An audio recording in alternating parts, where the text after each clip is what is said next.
პირდაპირ ეთერში პოსტსკრიპტუმ და სტუდიაში დავით კიკალიშვილი უკვე 20 წელი აგრძელებს თქვენთვის მუშაობას. საქართველოს დამოუკიდებლობაზე 5 წლით უმცროსი პოსტსკრიპტუმს 26 მაისს 20 წელი შეუსრულდა.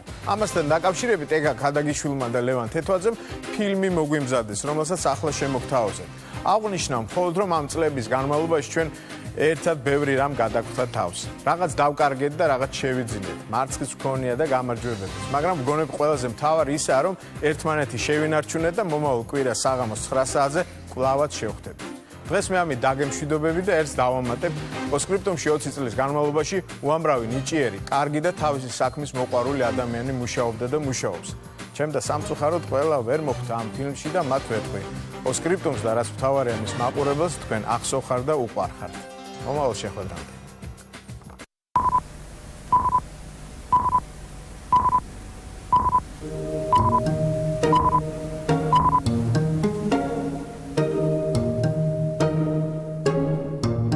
როდის დაიწყო კვირა? ვისი იდეა იყო ეს? ეს იყო ჩემი იდეა 95 წელს გაიხსნა ამერიკული ორგანიზაცია ინტერნიუსის ფილიალი საქართველოში. გვინდოდა შეგვექმნა ყოველკვირეული ანალიტიკური პროგრამა, სადაც გაშუქებული იქნებოდა საქართველოს ახალი ამბები. არა ის, რაც აინტერესებდა დაუშვათ მთავრობას, არამედ ზოგადად რაც აინტერესებდა ხალხს.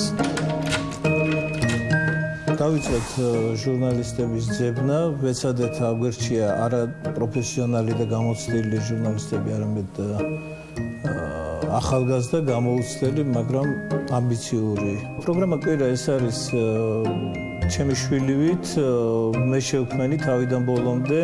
ჩემთან ერთად რა თქმა უნდა იყო საინტერნეტის საკმაოდ დიდი გუნდი, რომელმაც შევქმნით ზოგადად ეს გადაცემა.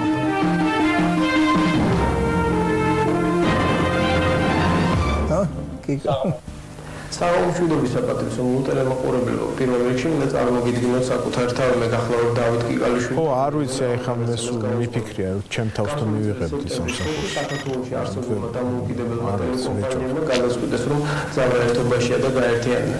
ამ წამოწყებაში მათ მხარეაობა ამერიკული ჰუმანიტარული ორგანიზაციის ინტერნიუსის წარმომადგენლობამ საქართველოში. ზუსტად 20 წლის წინ პროგრამა კვირისთვის ფონდმა ინტერნიუსმა პირველი 2 თანამშრომელი შეარჩია.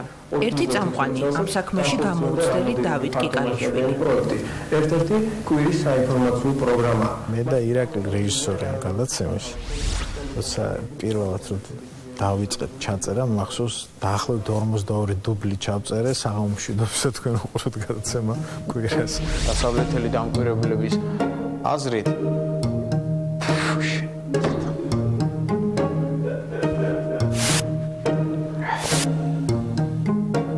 გადაცემისთვის ასევე ერთი კორესპონდენტი ნინო ჯაფიაშვილი შეირჩა. დათოც მეორე არხზე მუშაობდა და მე და დათო და მე შეგვარჩიეს მახსოვს დათო წამყვანად და მე კორესპონდენტი და ცოტა მეწყინა კიდევაც რომ ის წამყვანად შეარჩიეს მე კორეს აფხუმრობ.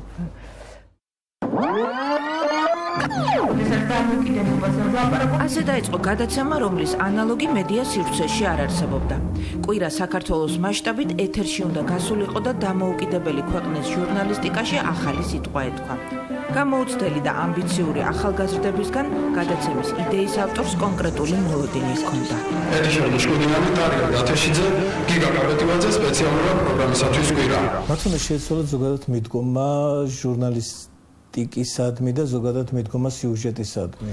საქართველოს ყველა მოქალაქეს გულოცავ დამოუკიდებლობის დღეს. პირველი გადაცემა კვირა 1996 წლის 26 მაისს გავიდა და ამ თარიღს სიმბოლური დატვირთვა ჰქონდა. დამოუკიდებელ ახალგაზრდა საქართველოში დამოუკიდებელი ახალი სიტყვა ეთქვა ჩვენ ჟურნალისტებს.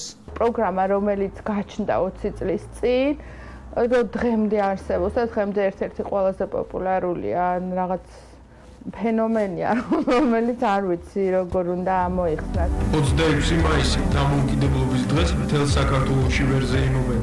მოკლედ 20 წლის წინ საქართველოს მასშტაბით ჟურნალისტების გუნდი შეიკრიბა და კვირა 9 საათზე დამოუკიდებელი კომპანია რუსთავი 2-სა და რეგიონალური ტელევიზიების ეთერით საკუთარი ჟურნალისტები მაყურებელს პირველად გააცნო. ქართულ პრესაში მოალოდე აზრიტრიალებს. ეგეთი გიკალა აღარც მახსოვდა. რა პატარა კიკალა 1 წლის არის. რა ახალგაზრდა. ახლები კორუფცია საქართველოში. ვინ ებრძვის მას და რატო?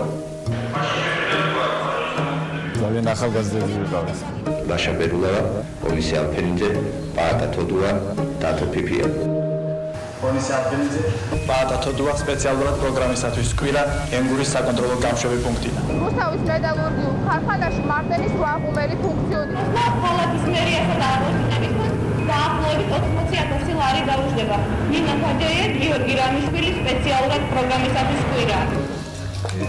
გადაცემა კვირის ზუგდიდის ყოფილი კორესპონდენტი 20 წლის შემდეგაც ჟურნალისტიკაშია და რადიო აფხაზეთის ხმის საინფორმაციო სამსახურს ხელმძღვანელობს. ახალი ამბები 20 წლის შემდეგაც მეორდება. ეხლა უთქვზე რა გვაქვს? ბოტანიკური ბაღი. თბილისის ბოტანიკური ბაღს 300 წლიანი ისტორია აქვს და შესაძლოა ყოველი ზამთრისათვის იქ შესანახი აღარაფერი აღარ დარჩას. ერთდროს ბაგრატოვანთა კვირის ობიექტივში 20 წლის წინ ბოტანიკური ბაღის თემაზე რუსთავიორის ჟურნალისტმა ნინო ქაჯაიამ იმუშავა. იხსენებს, რომ 26 მაისისთვის რუსთაველის გამზირის გასამწვანებლად ჰოლანდიიდან ჩამოტანილი ყვავილები მაშინ მთავრობას ძვირი დაუჯდა. პარალელურად კი ბოტანიკურ ბაღში უნიკალური მცენარის ჯიშები მოულელობით კვდებოდა. ერთადერთ ბოტანიკურ ბაღში თითქმის ყოველი მეორე მცენარე და ხე ხმება. ეს მახსოვს ძალიან დიდი სკანდალი გამოიწვია ამ სიუჟეტმა. თბილისის სიმფონიური ფილარმონიის სცენაზეა მიშელ ლეგრანი. არანაკლები თანხა მაშინ საფრანგეთიდან თბილისში მუსიკოს მიშელ ლეგრანის ჩამოსაყვანად დაიხარჯა. აქვს თუ არა მთავრობას ფუფუნება უმასპინძლოს მსოფლიო ვარსკვლავებს? ეს არის კითხვა, რომელიც 20 წლის წინ და 20 წლის შემდეგაც აქტუალურია. თბილისური გადახურვის მოსვლა ქალაქის მერიასა და აღორძინების დაახლოებით 80,000 ლარი დაუждდება. ნინა ქაჯაია, გიორგი რამიშვილის სპეციალურად პროგრამისათვის კვირა. ნუ 20 წელი გავიდა, მაგრამ თითქმის ერთი და იგივე, ეს არის კითხვაც ისმის, სტენდაპიც ალბათ იგივე იწერება. ამ სიუჟეტში თუ არჩევნებია? დღეს რუსთავში წინასაარჩევნო კამპანია მიმდინარეობს. ახლები კორუფცია საქართველოში. ვინ ებრძვის მას და რატო? ეს კორუფცია? საიცენზიო პალატის საკითხი, ესე იგი, ჩემს ცხოვრებაში არაფერი არ შეცვლება. ამეთის თავმჯდომარის თავისი საკუთრება 20 წლის შემდეგ ირმა ნადირაშვილისთვის მხოლოდ ის შეიცვალა, რომ რუსთავიორის კორესპონდენტობიდან პოლიტიკაში გადაინაცვლა. ხა უბრალოდ სიუჟეტებს აღარ ვაკეთებ, თორემ მე მგონი თემები არ შეცვლილა საერთოდ ჩემთვის, იმიტომ რომ ეხლა რომ ვუყურებდი, ეხლა ყველაზე ხშირად საუბარი კორუფციაზე მიწევს. მაშინ ზუსტად თქვენ ეს რეპორტაჟები მოიწანეთ, რუსთავიორი იყო დახურული, მაგ მიმართულებითაც არაფერი არ შეცვლა. კვირა იყო ჩემი თავშესაფარი, ასე რომ ვთქვათ, რომელმაც ფიზიკურად შეიძლება გადაარჩინა ძალიან ბევრი ადამიანი იმ დროს. ონისე ალფენიძეს წლებია ჟურნალისტიკასთან შეხება აღარ აქვს. 1996 წლის 26 მაისის საკუთარი რეპორტაჟის კადრებს აკვირდება და 20 წლის შემდეგაც განსხვავების დანახვა უჭირს. სადის ბაზარში სავაჭრო ჩამოსვლა. დღეს რეალობა შეცვლილია, რუსი ცისფერ ჩაფხუტიანები არ არიან, მაგრამ რუსი მესაზღვრეები ისევ დგანან. ანუ პრინციპში ამ 20 წლის განმავლობაში ყველაფერს დაერქვა თავისი სახელი, ჩემის აზრით. ანუ ისევ ისეთი გაჭირვებული ყოფა ადგილობრივი მოსახლეობის, ისევ თულად გადადიან ამ ენგურის ხიდს. კვირის ზუგდიდის კიდევ ერთი კორესპონდენტი იხსენებს, რომ გალში ჟურნალისტები მაშინ თავისუფლად გადაადგილდებოდნენ. ხალხის ომის შემდგომ პრობლემებზე ღიად საუბრობდა. წლებია გალის მოსახლეობას აღარ შეხვედრია. ინტერვიუ, რომელიც მაშინ რუს გენერალთან ენგურის ხიდზე ჩაწერა, დღემდე დაამახსოვრდა. С обоих сторон накрыть стол от конца до конца 670 метров и за этим столом отпраздновать конец вот этих всех лихолетий, я бы так сказал. ეს გენერალი, რომელიც მთელი ენგურის ხიდზე სუფრის გაშლაზე უცნებობს, ვითომ თავისი ჭკუით შერიგების სუფრის, მისი თანამოქალაქეები, ვინც არიან და სამხედრო, ასე ვთქვათ, თანამინახეები, ეხლა ხელს უშლიან ყველანაირად, რომ ეს შერიგების პროცესი შედგეს, იმიტომ რომ დგანან მურმანის ცენტრები. ეროვნულბეჭდური ურთიერთობები და სოფლის თემა მჭიდრო დაუკავშირდა ერთმანეთს იმ რეპორტაჟში, რომელიც ჩვენმა გორელმა კორესპონდენტმა მოგუმზადა. გოგა აფციაური დღემდე გორში ცხოვრობს და მშობლიური ქალაქიდან რადიო თავისუფლების კორესპონდენტია. დღეს მთავარ ცვლილებად იმას ხედავს, რომ იქ სადაც 20 წლის წინ სტენდაპი ჩაწერა, დღეს ჩასვლა შეუძლებელია. უახლოა ცხინვალის ცენტრალურ კლუბში დრო. ცხინვალში სტაბილური სიტუაცია. გადააქციევით გოგერძიშვილის სპეციალურად პროგრამისათვის კვირა. 20 წლის თავზე არსებული რეალობა ბევრად უფრო უარესია, ვიდრე იყო მაშინ. დღეს ოსები ამბობენ, რომ მეტად უსაფრთხოდ გრძნობენ თავს, რადგან იქ რუსული ბაზებია, მაგრამ ლოგიკას არ ექვემდებარება. თუ უსაფრთხოდ გრძნობ თავს, მაშინ უფრო გახსნილები იყვნენ ოსები, მაშინ უფრო მეტად ცდილობდნენ ურთიერთობის დამყარებას, თქვათ, ქართულ საზოგადოებასთან, ჩვენთან, ჟურნალისტებთან. კვირის ჟურნალისტობით ჩაერთო გიგი უგულავა 20 წლის წინ საზოგადოებრივ ცხოვრებაში. რეპორტაჟებს ძირითადად ეკონომიკურ თემებზე აკეთებდა. ცენტრალურ ხელისუფლების ეს გადაწყვეტილება არღვევს საქართველოს კანონს. ამ ღონისძიებათა შედეგად ბენზინის გაძვირება ამოსაოდნელი. საუკუნის პროექტის განხორციელება პრეზიდენტ შევარდნაძის ბოლო პერიოდის მმართველობის უდავო გამარჯვებაა. ასე რომ სიგარეტისა და სპირტის ომების შემდეგ ბენზინის ომსაც უნდა ველოდოთ. ჟურნალისტიკი დაიწყო, მაგრამ მალე მეტი ამბიცია გაუჩნდა და კვირის კორესპონდენტობიდან არასამთავრობო სექტორში გადაინაცვლა. წავიდა როგორც ვიცი, მაინც იმიტომ რომ არც ჟურნალისტიკაში შეიძლება აღარ ნახა თავისი ადგილი, თუმცა კარგ სიუჟეტებს აკეთებდა. რამდენიმეჯერ დათუკიკალად შეცვალა წამყვანის გვაქი კადრებიც. ბატონო ანდრე, რამდენად მნიშვნელოვანია საბერძნეთი როგორც საქართველოს პოლიტიკური მოკავშირე? წლებთან ერთად გადაცემას ჟურნალისტები აკლდებოდა ან ემატებოდა. უცვლელი მხოლოდ ის იყო, რომ ჟურნალისტების იმდროინდელმა გუნდმა კვირა საქართველოს მასშტაბით ყველაზე პოპულარულ შემაჯამებელ გადაცემად აქცია. პირველი ხა რუსთავიორის პროცესი რო გავაკეთებ, ცხადია, ხო? 20 წლის იუბილეს პოსტსკრიპტუმი რუსთავიორის სასამართლო დავასთან ერთად ხვდება. ეს იყო კვირის მთავარი თემა ზუსტად 20 წლის წინ. მაშინ დამოუკიდებელი კომპანიის ლიცენზიისთვის ბრძოლაში რუსთავიორის დამფუძნებლები, ინტერნიუსი და გადაცემა კვირა გაერთიანდა. არ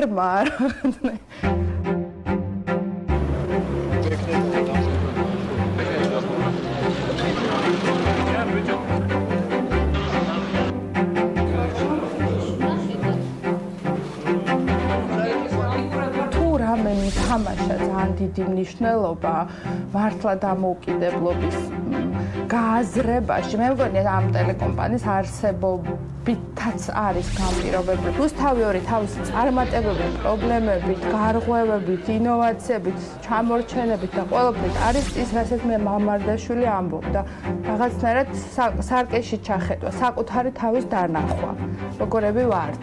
1996 წელი გადაწყვეტილება საქართველოს სახელით. ქალაქ თბილისის თათბირის რაიონის სასამართლომ შემდეგი შემადგენლობით თავმჯდომარე თალაკვაძე, საჯულები ხმიადაშვილი, ცუცკირიძე, ივანი შენგელია.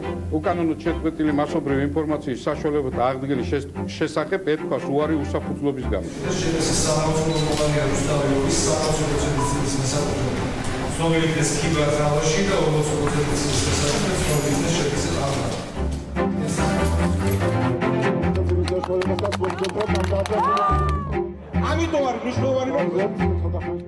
რუსთავიორის და თავისუფალი მედიის გასაოცარი დემოკრატიის მეოთხე წელი ხელისუფლებამ დაიწყო სამარცხვინო ნაბიჯით, მან თავისი გადაწყვეტილებით რუსთავიორი დახურა. 20 წელიწადს შევეხსენოთ, რაღაცა კარუსელივით არის, რაღაცა ტრიალებს და რაღაცა მეორდება სამწუხაროდ. რაც ჩვენ ქვეყანას ემართებოდა ამ წლების განმავლობაში, იგივე ემართებოდა პოსტსკრიპტუმს. გადაცემა კვირამ ინტერნიუსში სულ 4 წელი იარსება. 1996 წლის დეკემბრიდან ამ სახელით არსებობა შეწყვიტა და ახალი სიცოცხლე რუსთავიორზე დაიწყო უკვე შეცვლილი სახელით. და რუსიმ გადაწყვიტა, რომ ეს მთელი გუნდი გადაეყვანა თავისთან და თვითონ გაეგრძელებინა დაფინანსება ამ პროექტის და გადაიტანა 99 წელს და დაარქვა კურიერ პოსტსკრიპტუმი ამ გადაცემას.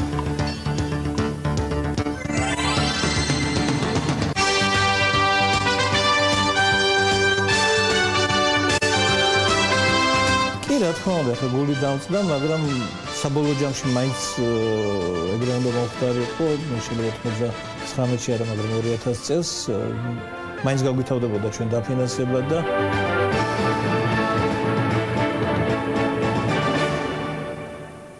საღამო მშვიდობის ეთერშია პროგრამა კურიერ პოსტსკრიპტუმის სტუდიაში თქვენთვის მუშაობს დავით კიკალიშვილი. ამერიდან ყოველ შაბათს 18 და 21 საათზე მე შევეცდები შევაჯამო გასული კვირა. შეგახსენოთ პროგრამა კვირა და არ დავიწყო გიორგი სანაიას გამოცდილება და ჩემს კოლეგებთან ერთად ახალი ტრადიციები დავამკვიდრო. რუსთავიორი ჩემთვის იყო რაღაცა უფრო წინ გადადგმული ნაბიჯი, იმიტომ რომ ვფიქრობ, რომ უფრო რეალურ ტელევიზიაში მოვხვდი, დინამიურები გავხდით ვფიქრობ. მაგ დროს შეიძლება და ხისტები. თქვენ ახლა ხანს ჩამოხვედით აჭარიდან. და მაინტერესებს ახლა თუ მშვიდობიანად შეგიშვეს სახლში. დიახ, მეც მადლობა, ახლა მშვიდობიანად შემიშვეს და გამომიშვეს. უფრო მოდაში იყო წამყვანები, რომლებიც იყვნენ მენტორები. რაღაცა დისტანციაზე იყვნენ. ჩვენ გადავწყვეტეთ, რომ ვიყოთ უბრალოდ მეგობარი. გონია რომ ცოტათი ახალგაზრდულად ცინიკურიც ვიყავ იმ პერიოდში, მაგრამ ვერ ვამჩნევდი ამას. პარამეძის დანიშნა არ დანიშნის ისტორია და საპენსიო ფონდის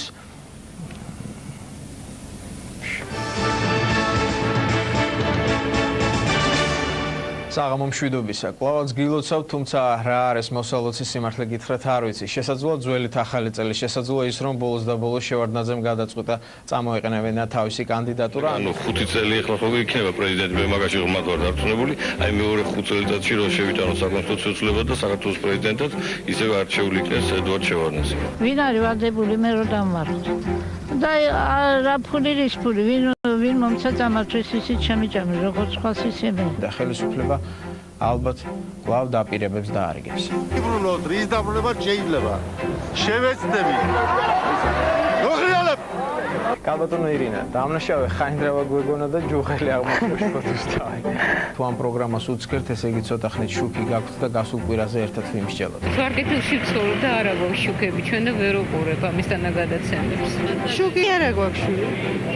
მშვიდობისა ბატონო მიხეილ. უკაცრავად ეთერში.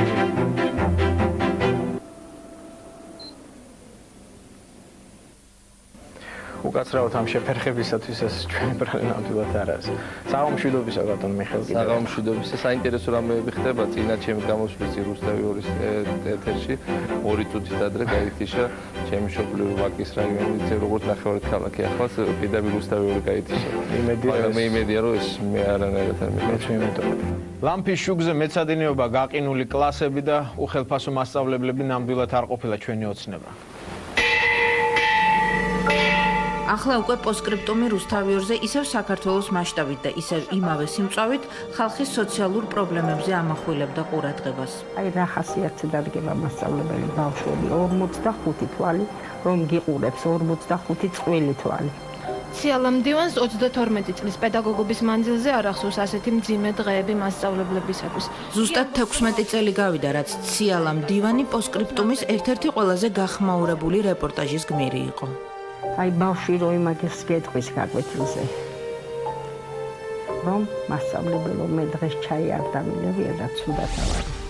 აი რა ხასიათზე დადგება მასწავლებელი. ეს იმდროინდელი რეალობა იყო, რომელიც ახლა უკვე პენსიაზე გასული მასწავლებლის აზრით საბედნიეროდ ისტორიას ჩაბარდა. 16 წელიწადში მისი ოჯახი გაიზარდა.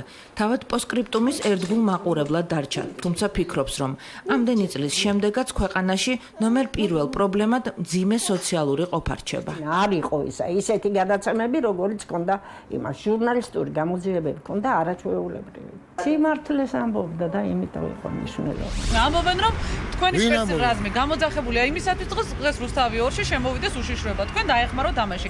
ეს მოხდება თქვენი დახმარებით? აი რომ მოვიდე მაგალითად თქვენ რა მოხდება რა? რუსთავი ორის კრიტიკულობა და პირდაპირობა შევარდნაძის მთავრობას პრობლემებს უქმნიდა. გადაცემა კვირის და შემდგომ კურიერისა და პოსტსკრიპტუმის ჟურნალისტი ნანა ინწკირველი იხსენებს, რომ დაძაბულობამ პიკს მაშინ მიაღწია, როცა რუსთავი ორში უშიშროება შემოვიდა. მიცით რატომ მოხვედით აქ? არც თქვენ არ იცით? არ იყო ძნელი მისახვედრი, როცა უშიშროების სამსახური შემოვიდა რუსთავი ორში, რომ ეს იყო დამოუკიდებელ ტელევიზიაზე ზეწოლის პირველი მცდელობა. მაშინდელი ხელისუფლება ცდილობდა რომ ტელევიზიაზე ზეწოლით შეენარჩუნებინა თავისი არსებობა. ჩვენ ყველაფერს ვაკეთებდით იმისათვის რომ დაგვეცა ჩვენი სამსახური და დაგვეცა ჩვენი ტელევიზია. აქაც ვდგევარ, ეხლა წავალი დავდგები. რუსთავი ორი სად გინდათ რომ მოვიდე? არა, ჩვენ არ მინდათ ეს არ გინდათ არ მოვდივარ მე. არც ერთმა ხელისუფლებამ როგორც ჩანს ეს არ გაითვალისწინა და წლების ერთ და იმავე წრეზე მოძრაობ მთელი ამ ხნის განმავლობაში. ასე მგონია ეხლაც ის 20 წლიწლიანელი პერიოდია. წინა პროგრამაში ჩვენ და თქვენ დასაბამი მივეცით პოსტსკრიპტუმის ახალ რუბრიკას, რომელიც ქართულ მოხელეთა ქონებრივ დეკლარაციებს ეხება. ჩვენ შეგპირდით, რომ შინაგან საქმეთა მინისტრი ამ რუბრიკის პირველი სტუმარი იქნებოდა. ნათია ზამბახიძის რეპორტაჟი, რომლიდანაც თქვენ შეიტყობთ, თუ რუსი ცხენია კახა თარგამაძის.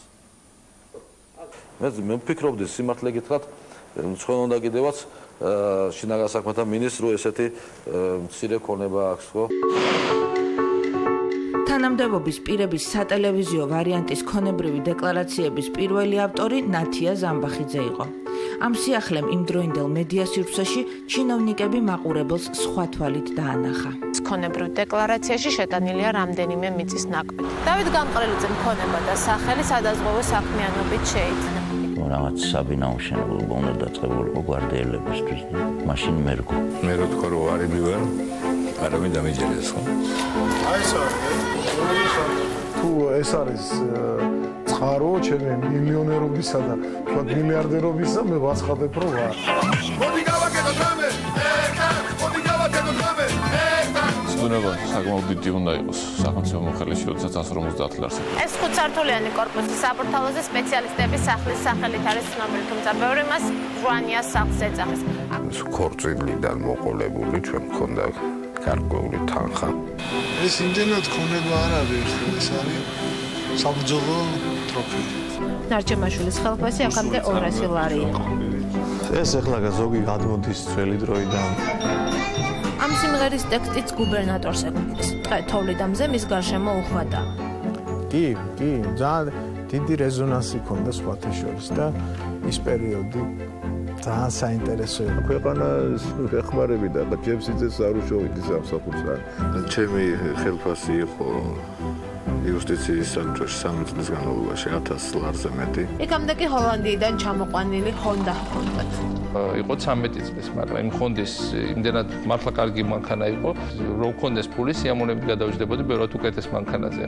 და გითხრათ სიმართლე, რომ მე ჩემი ხელფასი, რომელიც მაქვს, ამ ხელფასით მე არ ვცხოვრობ, მე ვცხოვრობ ჩემი დანაზოგებით. ეს ის ცნობილი აუზია, სადაც არჩევნების წინ სოციალისტების ლიდერმა კისერი მოიტეხა. აქ უნდა ესე იგი გვესვლა. რაღაცა სულ სიმბოლური რაღაცას რო იღებენ, მეთქი ძალიან ხელოვნური გამოდის თქო. მე მახსოვს ნათია ზამბახიძე როდესაც აკეთებდა ამ რუბრიკას და ბევრს უნდა და გამოჩენა და უჭირდა უარის თქმა, ჩვენთან ესეთი ჭორებიც მოდიოდა, რომ თქვა საკუთარ სახლში კი არ პატიჟებდნენ, ზოგს ავეჯი გაქონდა სახლიდან. ზოგი მშობლის სახლში მივიდოდა და იქ ამბობდა, აი აქ ვცხოვრობ, იმიტომ რომ არ უნდა დაეჩვენებინა, რომ ამ გაჭირებულ და ჩაბნელებულ ქვეყანაში ის ცხოვრობს როგორც მეფე. თითქოს აი შევარდნაძის მთავრობის დროს 2000 წლის დასაწყისში წარმოუდგენელი იყო ის, რომ ზუსტად 3 წელიწადში პოლიტიკაში ახალი ლიდერები გაჩნდებოდნენ. 2003 წლის შემოდგომაზე პოსკრიპტუმი რუსთავიორთან ერთად ქვეყნის ახალ ისტორიას ქმნიდა. რატომ არის საარჩევნო ყუთები აქ? აუ კამერა წაიღე. რატომ არის კამერა წაიღე. სალაყაეშკა. რა სიღე. კამერას დავამტრო. რატომ დაამტრო საარჩევნო? რომელი ახლა? რომელი ახლა? კოსმონავტების გამოქვეყნების მომენტიდან ამ წუთებამდე პირველ ადგილზე სახელმწიფო ბლოკი ყავს გამაგრებული. რევოლუცია შვიდობიანი მთელი ხალხის მონაწილეობით ყოველგვარი გასროლის გარეშე ფაქტიურად ოპოზიცია და ტელევიზია რაღაცნაირად გაერთიანდა თითქოს ერთად დავდექით ბარიკადებზე და როდესაც ეს ადამიანები ხელისუფლებაში მოვიდნენ ფაქტიურად ჩვენ მათთან ასოცირებულები ვიყავით. და აი მე ეს დისტანცირება ვერა ვერ მოხერხდა.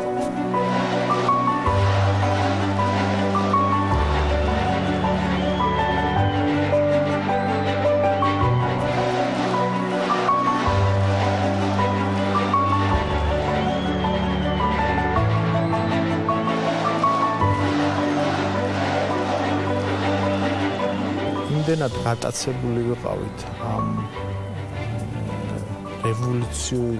რევოლუციის იდეით, ამ ცვლილებებით, რომ გონია ეხლა დღევანდელი გადასახედიდან რომ კი მივდიოდით რაღაცა კომპრომისებზე და აღმოჩნდა რომ ცუდად დამთავრდა.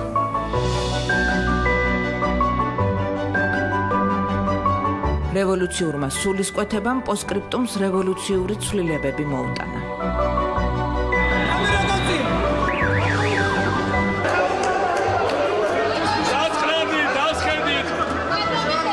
ჩვენი თაობა გამოვიდა რომანტიზმისგან, იმიტომ რომ მაშინ ჩვენ გქონდა შეგრძნება შეიძლება ამან მათრობელი შეგრძნებაც იყო, რომ ჩვენ ვცვლით ქვეყანას და სამყაროს ჩვენს გარშემო.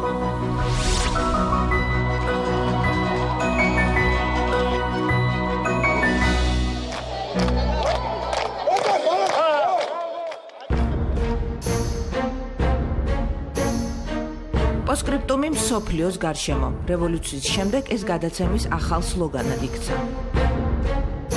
გამოსავალს ვეძებდით და გვინდოდა უფრო მრავალფეროვანი ყოფილი გადაცემა და იმის გამო რომ გარკვეულწილად ვერ ვიტყვი ვიზღუდებოდით, მაგრამ აქცენტირება არ ხდებოდა იმაზე, რაც ხდებოდა საქართველოში და მეორე ვფიქრობ ეს ის პერიოდია, როდესაც ნელ-ნელა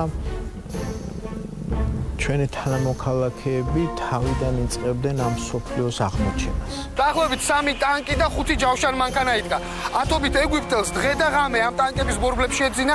ამბოხებულებისთვის სამხედრო თვალსაზრისით ყველაზე დიდი პრობლემა კადაფის ავიაციაა. ამიტომ გამოფენაზე უამრავი ციფრული მასალაა წარმოდგენილი. ეხლა ამოვედით 2700 მეტრის სიმაღლეზე. ეს კრეშატიკია კიევის ცენტრი. ხელში თითოეულს ჯვარცმის გამოსახულება უჭირავს. ჩერდებიან ყველა იმ წმინდა ადგილას, საიდანაც ქრისტე თავიდან აგრძელებდა გზას. ამიტომ ნარინჯისფერი ცნობილი ფრანსუა ბეირო ამ წუთებში ხალხს არწმუნებს, რომ ის აუცილებლად მოახდენს რევოლუციას ადამიანების უფლებების დაცვაში. სასწაული ისევ განმეორდა. აი პუტინის ფოტოც არის ამ სტატიაში. რომ ვიცოდეთ ეხლა როგორმა ჯულიეტამ გამოიხირა, ნამდვილად რომეოსავის თავის მოკლა მოგინდებოდა. სეზონი ჯერ არ გახსნილა, თუმცა როგორც ხედავს, დამსვენებლები ლაჟვარდოვან ზღვაში მაინც ბანაობენ. 16 მილიონი ტურისტი წელიწადში, მათი უმრავლესობა პირველ რიგში ამ კუნძულის სანახავად მიდის. წარმოგიდგენთ მე-12 საუკუნეში ამ ნანგრევებში შოთა რუსთაველი სწავლობდა. საღამო მშვიდობისა გერმანიაში ბოხუმში დღეს ძალიან ცივა. თბილისში ამ კიბეებს სიყვარულის კიბეებიც კი შეარქვეს. ცოტა გაგვიჭირდება ხა. უარის თქმის საშუალებას არ გაძლევს. ზოგს უცხოელი მცხეთაში მიყავს, ზოგს ხინკლის საჭმელად. შრივანკურ ევროპულ ქორწილში დაგპატიშეს. გემრიელია ძალიან მართლა. და თუ იმე ამიერიდან იტყვის ქართველების აფერავი დამილევია და არ მომეწონაო, იმის კაბერნე სოვინიონის ზურებშიც გავიარე. რევოლუციიდან რამდენიმე წელიწადში ხელისუფლებასა და მედიას შორის ახალი კრიზისი დადგა. წარმოიდგინე ვარდების რევოლუციიდან 3-4 წლის თავზე 7 ნოემბერი იყო უკვე აშკარა მაგალითი და გამოხატულება იმისა, რომ საზოგადოების რაღაც ნაწილსა და ხელისუფლებას შორის იყო აი აშკარა გაუგებრობა, სრული გაუგებრობა.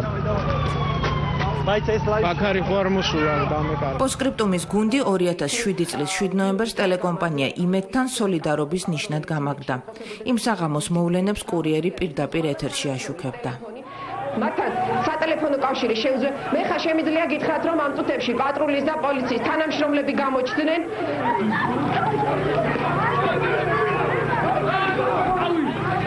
პიესმა ეს გამოცდა ჩააბარა. იმიტომ რომ ჩვენ ბევრს და ძალიან ხშირად გვაკრიტიკებდნენ. მთელი გადაცემის არსებობს 20 წლის განმავლობაში, მთელი 10 წლის განმავლობაში, რაც მე აქ მუშაობ. სხვადასხვა თემების გაშუქებასთან დაკავშირებით, სხვადასხვა სიტუაციებთან დაკავშირებით შეიძლება ხშირად სამართლიანადაც გვაკრიტიკებდნენ, მაგრამ დრო მიდის და გადაცემა მაინც არსებობს. გადაცემას მაინც აქვს რეიტინგი და რაც უფრო მნიშვნელოვანია, გადაცემას აქვს გავლენა.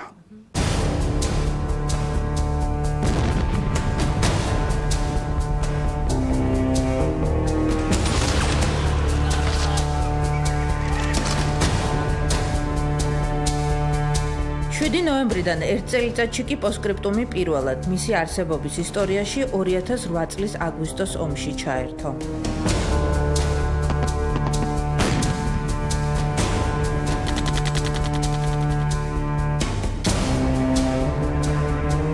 ეს ჩვენი ომი იყო. Что это за вилка? Иди сюда, хорошо? А вилка откуда? Это тебе уже какая разница? Иди отсюда, говорю тебе. Берите камеру. Неинтересно, откуда вилка? ჩანგლის ისტორიის გამო Золотая вилка. ყური ამიწია მაშინდელმა შინაგანსაკუთრების სამინისტრომ, იმიტომ რომ თურმე მე იქ ამ ჩანგლის ამოცლით საქმე გავაფუჭე, რაღაც საქმე გავაფუჭე, ვიღაცებს რაღაცა პრივატული მოლაპარაკებები ჰქონდათ რუსის გენერლებთან, მე ყველამ კარგად გაიგო რა პრივატული მოლაპარაკებები იყო, უბრალოდ ვაჭრობდნენ რა თანხად არ დაბომბავდნენ და არ ააფეთქებდნენ გორის ბაზას. თუმცა საბოლოოდ ეს ვაჭრობა არ შედგა, არ ვიცი, იმედი არ ჩემს გამო არა, მაგრამ საბოლოოდ მაინც დაბომბეს და ააფეთქეს რუსებმა გორის ბაზა. Если сперли, хочешь спираться? ამ პრივატული მოლაპარაკებების პერიოდ ზუსტად იმ წუთებს დაემთხვა ჩემი ეს ემოციური აფეთქება. თუმცა ემოციური აფეთქებაც რთული საქმეა, ძალიან ზუსტად ვიცოდი რა უნდა გამეკეთები და მე და ბაკაში არ შეიმძე. აბსოლუტურად გამოვთვალეთ, რომ რა კადრი შეიძლება გამოსულიყო იქიდან.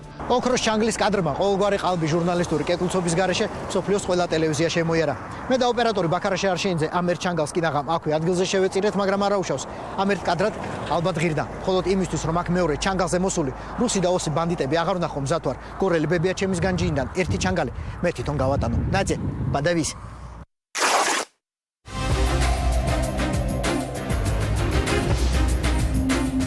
მე ამიტომ მეძვირფასებოდა პოსტსკრიპტუმი, რომ რაც არ უნდა მომხდარიყო, ყოველთვის კონტექსტში ცდილობდა, აი დიდ კონტექსტში ცდილობდა რაღაცა მოვლენების შეფასებას და მე მგონი ამის გამოც ჰქონდა ხოლმე პრობლემები, რომ არ მიყვებოდა რაღაცნაირად პოლიტიკურ ტრენდებს, არ მიყვებოდა გავლენებს, არ მიყვებოდა ახირებებს თუ მოთხოვნებს თუ ასე შემდეგ. რაღაცნაირად ერთგული რჩებოდა იმის, რაც იყო.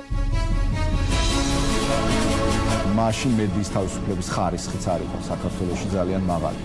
შესაბამისად დღეს ვფიქრობ, რომ პოსტსკრიპტუმი ისევ აგრძელებს იმ გზას, ისევ დგას იმ გზაზე, რასაც ქვია საზოგადოების ინტერესის სამსახური. ძალიან თავისუფლად შეიძლება აქ გადავიყოთ. ასაკის ქალი არის, მოხუცი არის, გაალობს და რეიტინგული სასწაულები. რა ვიცი, მე იმას კი არ ვამბობ, რომ არის ხე, სადაც არის. ძალიან მაგარი იყო შენი სიუჟეტი წინა. აი ძალიან.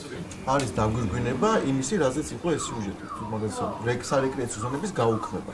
არანაირი ლოგიკა არ არის ამ კორპუსების მშენებლობაში შორის. აჭარიდან დალეკა იმ დღეს გეუბნებოდი კაცმა, რომ ისო 1000 კვადრატული მეტრი მქონდა ეგრე საბუთებით რაღაცა, პროსტა ბოლომდე აღარ გადაირეგისტრირა და თვითონ ეს პროდიუსერი ვინც არის, ამბობს, რომ ბერლინალეზე უნდა რომ წაიღოს ეს ფილმი და ამეთანხმები, რომ აი ხაც კრებებზე დათორო შემოდის, ყოველთვის უნდა რაღაცა ახალი, რაღაც განსხვავებული, არის ძალიან ამბიციური, ძალიან ბევრს გთხოვს. ამოვიდა ყელში უკვე. სხვა რამე მოიფიქრეთ რა. ახალი რამე, ორიგინალური არ შეიძლება? შეიძლება. უკაცრავად. მაინტერესებს მინდა მიუმართო იმ სახელმწიფო მოხელეებს, მინისტრებს, იმ ადამიანებს, რომლებიც აი ტელეფონზე ჩვენ პასუხობდნენ. დათოც აღარ არის ის წამყვანი, რომელიც მახსოვს 20 წლის წინ საკმაოდ მორცხვი, საკმაოდ შეზღუდული. აი ამ საღამოს ვინ დაეხმარება 84 წლის ირინას? ვინ დაეხმარება 84 წლის ირინას, სანამ კომისია შეიკრიბება, სანამ სოცმუშაკი გაიღვიძებს და მოვა მასთან სახლში. 2012 წლის არჩევნების შემდეგ პოსტსკრიპტუმმა კიდევ ერთი ახალი სიცოცხლე დაიწყო. 4 წლის მარტოხელა ქალბატონის ირინა ბაბაევას დახმარება. გააზრება მოხდა იმ ყველაფრის იმ შეცდომების თუ პრობლემებისა, რომელიც ადრე ჰქონდა და ჩვენ დავიწყეთ ახლებურად მუშაობა. გონია რომ ნაბიჯ ის იბრუნებს თავის მაყურებლის ნდობას.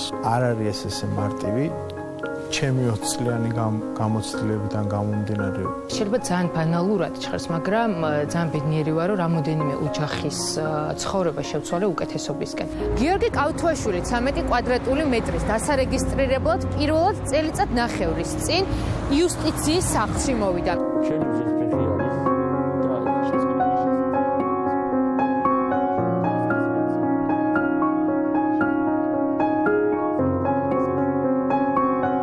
მარკეტილში ჯავახეთის ქუჩაზე ეს ის შემთხვევა, როდესაც მერიამ არათუ რეკრეაციული ზონა გაყიდა თავისი ხეებით და საბავშვო მოედნით, რომელშიც სხვათა შორის ხალხის ფულია გადახდილი 5000 ლარი, საზოგადოება განვითარდა, მაგრამ თქვა იგივე რასაც ხედავ ჩვენ ხელისუფლების მხრიდან დამოკიდებულებას, ძირითადად ერთ წრეზე ტრიალებს ყველაფერს. მისია, თუ უნდა გაყიდოს, თუ უნდა არ გაყიდოს, ვინ გდიხართ თქვენ? პირველად როცა პოსტსკრიპტუმი ჩავრთე და დავით კიკალიშვილი დავინახე ეკრანზე და პოსტსკრიპტუმის პირველი გადაცემა ვნახე, ვიყავით 11 წლის.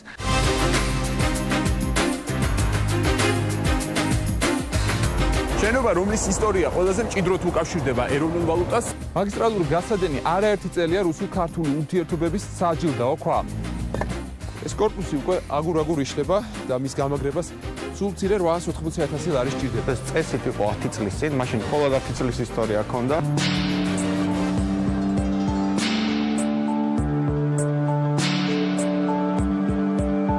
არ მოვიქეცი ჟურნალისტურად და რაღაც კადრების გამო არ გადავიღე. მართლა მთელი დღე აი ეს მანძილი რომ დავჯექი ეტლში აღარ ამდგარ ვარ. მიუხედავად პრობლემებისა. არა უშავს, კარგი.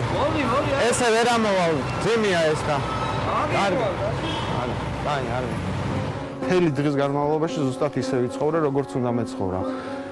შეცვალა ამ რეპორტაჟმა რამე ქვეყანაში ალბათ შეცვალა. მე მეუბნებოდნენ რომ გარკვეულწილად მიდგომები შეიცვალა.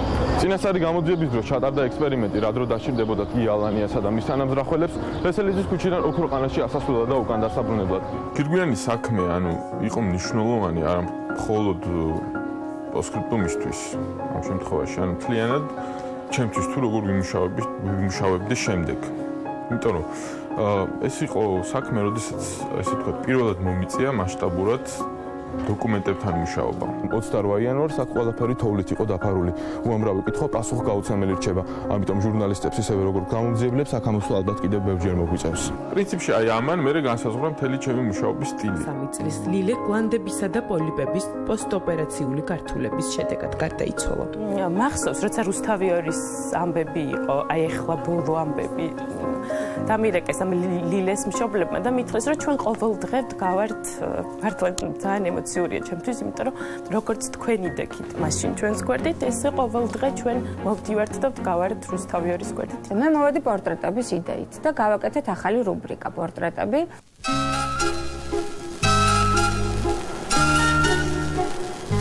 სასწაულები ხდება წამებში. ჩვენ კი ყოველ წამს ვეძებთ დასაწუნს.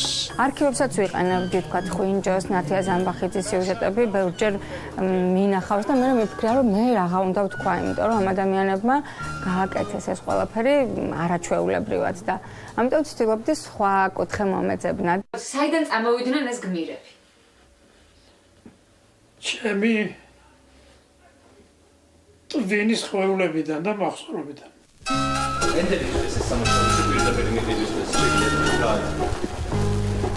როდესაც მოდიხარ აი ამ ჯგუფში სამუშაოდ, ჩემთვისაც ძალიან რთული იყო თავდაპირველად, რომ მეპოვა ჩემი ადგილი, ანუ არ ყოფილიყავი მსგავსი რომელიმე სხვა ჟურნალისტის, რომელიც პოსტსკრიპტუმში მუშაობს და მექნებოდა ჩემი ხელწერა. კანცელარის გარემონტებული შენობა მოგწონთ? 7 მილიონ ლარზე მეტი დაჯდა და ის ხარჯი რამდენად ადეკვატური არის ამ ფინანსური რესურსების შემთხვევაში. არშილ ხაბაძეც ქართულში მუშაობდა, თუმცა იპოთეკური სესხი საქართველოს ბანკიდან გამოიტანდა, მართველი იყო. როგორ მოახერხეთ ამ კრედიტის გამოტანა? მე არ ვიცი, რას გასცემს, ნამდვილად არ დაინტერესებულ ვარ. ყოველ კვირას არის შანსი, რომ გააკეთო კარგი რეპორტაჟი ან ცუდი რეპორტაჟი. დრესკოდი მოქმედებს ჟურნალისტებზეც, აქ ყველა მხოლოდ შავ-თეთრი ტანსაცმლით დავიშვებით.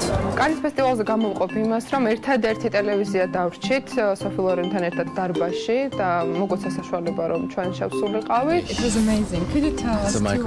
დედა, ეს ტელევიზიის მიკროფონია. როგორ იმუშავეთ შულთან?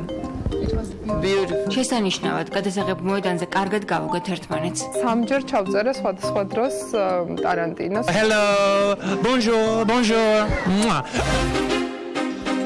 1 2 3 წავედით. ყველაზე ვიწრო სახლი ამსტერდამში. ეკა ქადაგიშვილი და დავით კაკულია ახალი რუბრიკით პოსტსკრიპტუმში. უნდა აღვნიშნოთ, ჩემთვისაც მოულოდნელი იყო ის ეფექტი, რომელმაც ამ რუბრიკამ მოახდინა. ძალზე კარგად და უფრო სიღრმისეულად აჩვენა ნამდვილი ევროპის ცხოვრება, კულტურა, ოჯახი, რომელშიც უნდა დავბრუნდეთ. საოცარი ხებია. რაღაცნაირად ეს რუბრიკა ეს უკან სახში დაბრუნება იყო. პოსტსკრიპტუმი არის გადაცემა, რომლის რეპორტაჟის მომზადების დროსაც რეალურად შენ ყავს თანაბარი თანაავტორი ოპერატორის სახით შენთან ერთად. რა რესპონდენტობა, საშინელება. მაგიტო დგევარ ხოლმე მეორე მხარეს, კამერის უკან. გიორგი დულარიძე პოსტსკრიპტუმის ერთ-ერთი პირველი ოპერატორია, რომელიც ამ გადაცემისთვის დღემდე მუშაობს. არ ვარ ჯარისკაცი, რომელიც გენერალობაზე არ ოცნებობს. პოსტსკრიპტუმის გუნდში უამრავი ჟურნალისტი და პროდიუსერი შეცვლილა, თუმცა წლებთან ერთად უცვლელი მხოლოდ 2 რამ არის: წამყვანი და ოპერატორების გუნდი. მე და შენ ერთად მოვედით. არა, 2003-ში რუსთავიორში დავიწყე და ხო, პოსტსკრიპტუმში ცოტა გვიან გადმოვედი. ეხლა გახდება 2016 წლის სექტემბერში 8 წელი. ასე რომ ხო, სადღაც 8-9 წელი გამოდის. 11 წელი აქვს. უწყვეტად. არ მახსოვს ზუსტად რამდენი წელია, მაგრამ ესე მგონია მთელი ცხოვრება აქ მუშაობ. რუსთავიორში მუშაობ 14 და პოსტსკრიპტუმში 10. დაახლოებით 8 წელია რა, ზუსტად მახსოვს. აქედან 12 წელი სულად ვარ პოსტსკრიპტუმში. უწყვეტად მუშაობ 2009 წლიდან დღემდე. სადმე სხვაგან მუშაობდი? არა, გასულები. შეიქმნა ტრადიცია ხარისხიანი გამოსახულების გადმოცემის მაყურებლამდე. ამ გუნდმა შექმნა მთლიანი დღევანდელი ვიზუალი, რაც გადის თითქმის ყველა ტელევიზიაში, დასაბამი მისცა ამ გუნდმა. აქ მოსულ ოპერატორებს მე ეს ვახშე დაავადებით რა და ამით ექსპერტიზა. გამოცდილება, ერთგულება, პროფესიონალიზმი. ცოტა გიჟები ვართ რა, წესით. ბევრი გადაცემა ყოფილა არის და ალბათ იქნება მომავალში, რომელიც შეგვეჯიბრება, მაგრამ ჩვენ მაინც ასე თუ ისე ჩვენი ადგილი ყოველთვის გვეჭირა, გვიკავია და ალბათ არ დავგარგავთ ამას. გიორგი დულარიძის პირადმა არქივმა გადაცემას საინტერესო კადრები შემოუნახა, ანუ ის, რაც ეთერში არ გინახავთ.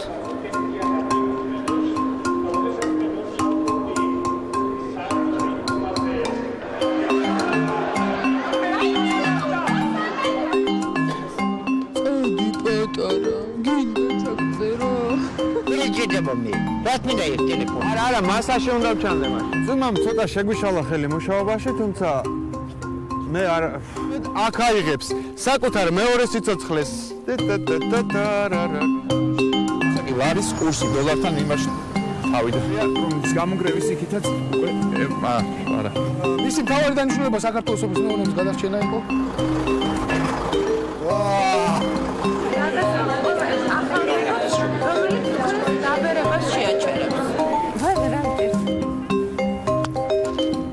დაჯანული ვარ ძალიან. ალბათობის ბევრად უკეთე. გამოგდანდეს ტრიბუნასთან. შევიდე და გამოვიდე. სანამ ეს ჯოჯო უკრაინის ყველა დიდ ქალაქში დგას. ძალიან თამამია, მაგრამ თამამ. აქაურების გამბედაობაში ერთ მართლა ვერ შეიტან, მაგრამ წამოკრავ. რატო არის მოდახმა მე ვერ ხვდები. ეხლა არ ხდება რა ბროდვეი. თუმცა არსებობს ადამიანი, რომელიც ბოლო 20 წელიწადში პოსტსკრიპტუმისთვის ყველაზე მტკივნეული დანაკარგია.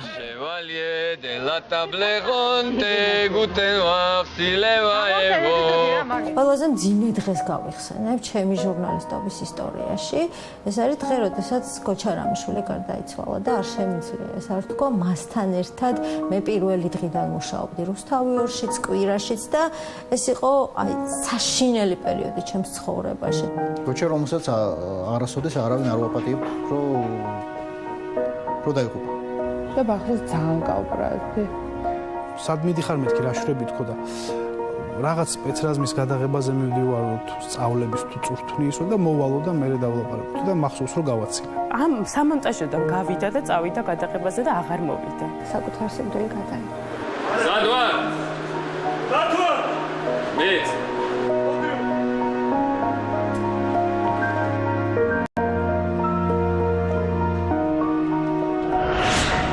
ახავს ეს ერთადერთი რეპორტაჟი, რომელიც მაშინვე უმძიმესი იყო ჩემთვის და დღემდე ალბათ არასდროს არ უყურებ ამ რეპორტაჟს სხვა დროს კიდე, იმიტომ რომ უბრალოდ ამის ძალა არ მაქვს. ყველაფერი ჩავდა იმ რეპორტაჟში, მე ჩემი გოჩა ვაჩვენე როგორიც იყო ის და უბრალოდ მას მე აღარ მინახავს რეპორტაჟი. იქ რო ჩავალ მე იქ დაველაპარაკე, მაგრამ ეხლა ამ ქვეყნად ჩემგან უპატიებელი წავიდა.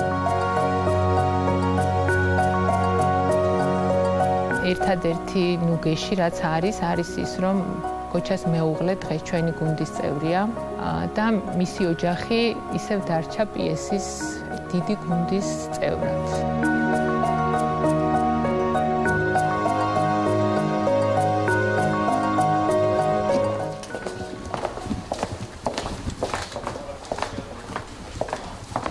გამიმართლა. ისე მოხდა რომ ჩვენ რაღაცა სულ შეგრძნება გვაქვს რაღაცა ოჯახი ვითავარ. ეხლა რომ დავფიქრდე ეს ამ 20 წლის განმავლობაში ვარშავის სამიტზე იღებს მონაწილეობას როგორც თავდაცვის მინისტრი. რომ შეიძლება მაქამდე არ შეიცვალა. ხო. ჩემს კოლეგებთან უფრო მეტი დრო მაქვს გატარებული ვიდრე ჩემი ოჯახის წევრებთან. საინტერესო ცხოვრება მიჭირავს ხელში. მრავალფეროვანი სავსე ყველაფერთ. მე ამით გემშვიდობებით, თქვენ კი გელით ამინდის პროგნოზი.